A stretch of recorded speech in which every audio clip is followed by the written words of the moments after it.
So going into single leg circle, you're lying on your back, shoulders nice and relaxed, hands by the hips. So make sure your spine is in neutral, so just a few tilts in the pelvis just to get into your neutral position so that the hip bones are in alignment with the lower hip bone in line with the top of the hip bone. So a little bit of a gap under the lower back, but the rib cage is down, no flaring in the rib cage. If you check the pelvis, your thumbs and fingers in theory should be in alignment. So if you're in an imprinted position, your belly would be down and you could see only your fingers.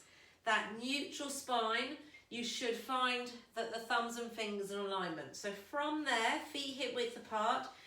So hands in alignment on the hip bones. You can start in that position, take a breath in.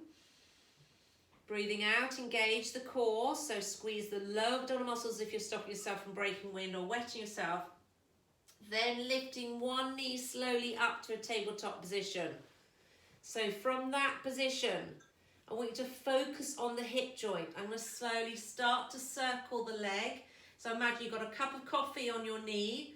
You're going to breathe out as the knee circles away and you breathe in as it comes back. You breathe out as the knee goes away, you breathe in as it comes back. Oh, keep going. Oh, hold on. Keep going. So, small movements. I want you to really focus on tiny movements in the hip. Get the synovial fluid moving around that hip joint. Doesn't have to be a big movement, otherwise you'll start to move and work the obliques instead.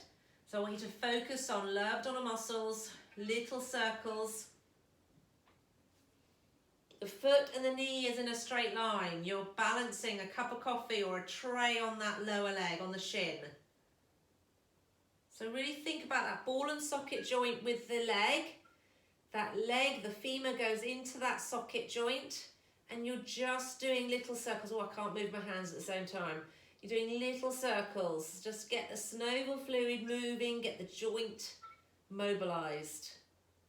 Soon as I go into big circles, I've got to really concentrate on keeping my pelvis stabilized.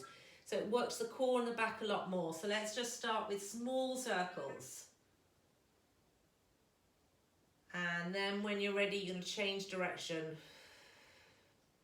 You breathe out as the leg goes away and breathe in, come back. The other knee does not move.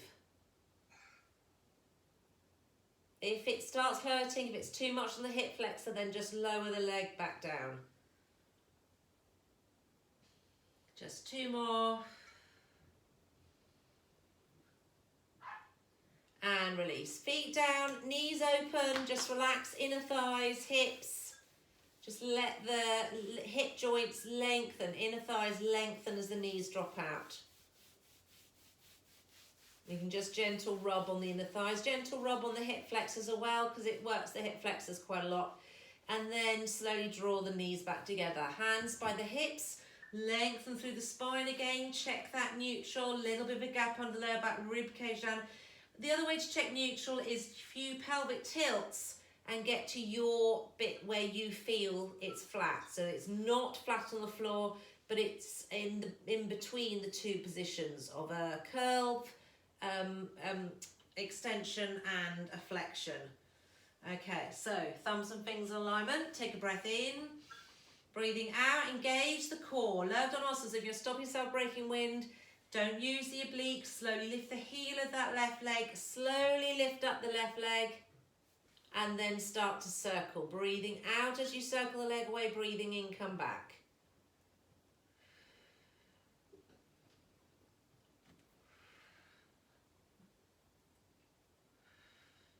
Now, as that leg circles, don't let the opposite shoulder move. Everything else is relaxed. The pelvis has to stabilize. You are using your core muscles. Try not to involve the shoulders.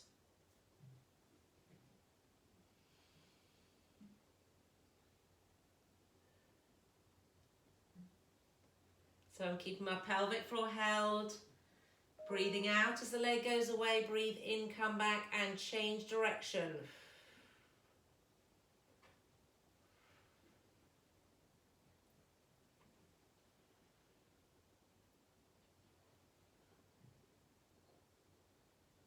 4 and 3 and 2 and 1 and release. Foot down, drop the knees open again, and same, I just want you to drop the knees, both knees left and then both knees right.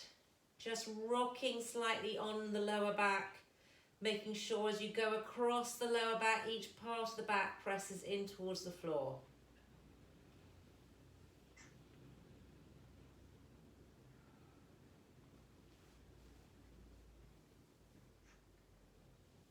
Okay, bring the left knee in towards you. Oops, left knee in towards you. Stretch the right leg away. Just getting that stretch again in the hip flexor, and circle that left foot. And back round the other way. Hamstring stretch. Stretch the leg up towards the ceiling. Bend the knee if you need to. Flex, point and flex the foot. Now, if you've been having any sciatica, in this position, pointing and flex the foot will go all the way down to the sciatic nerve. So just be very careful on that. If you need to, the other knee can be bent just to help support the lower back. Changing legs. You're going to bring the other knee in and stretch the other leg away. So I'm holding my right knee in, stretching the left leg away for hip flexor stretch. Circle that foot, mobilize into the ankle joint, and back round the other way. Flex the foot, slowly take the leg up towards the ceiling for a hamstring stretch. Hold under the thigh, hold the trousers, soften the knees, and point and flex the foot. Just getting that stretch all the way up to that sciatic nerve.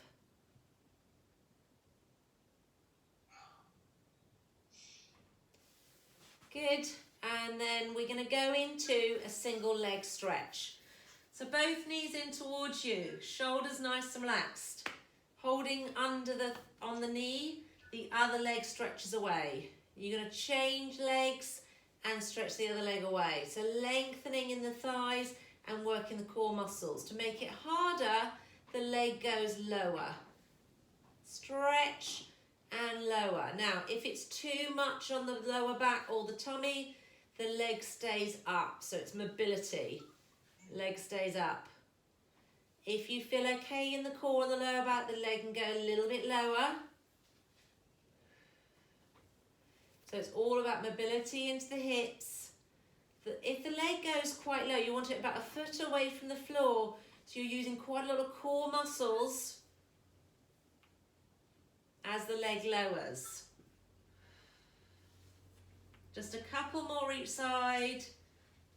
Now on this one, be careful because the hips will move a little bit. So if you are aiming to try and keep your pelvis stable, then the leg stays up. Otherwise it can actually twist the pelvis a little bit. Okay, last one each side. And those two are nice hip mobility exercises. Thank you.